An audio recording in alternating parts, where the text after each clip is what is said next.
let's start with the FASB accounting rules, because it sounds boring and it's pretty uninteresting to a lot of people, but perhaps you can explain why this actually matters. So if we discuss FASB rules, accounting rules as they pertain to listed companies on the New York Stock Exchange or the NASDAQ, it's basically a set of accounting rules that tells you how you are to account for certain assets.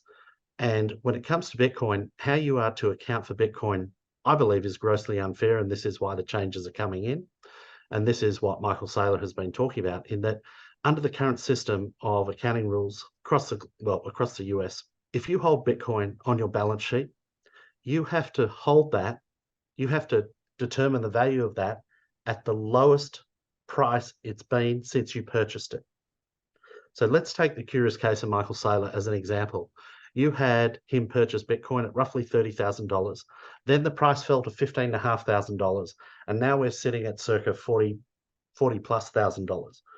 By all accounts, it should be fair market value at $40,000. However, on MicroStrategy's balance sheet, it's currently valued at $15,500. Wow.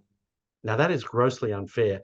And what's really interesting is if you compare that to the treatment of the US 10-year on the bank's balance sheets, they get to buy the bonds at, say, 100% of value.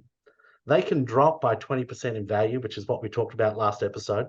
And although they're only worth 80% of what they bought it for, the accounting treatment of those bonds, because they're considered risk-free, get to stay on the balance sheet at full value of what they paid for it, despite the fact that if they sold them tomorrow, they'd have a 20% shortfall.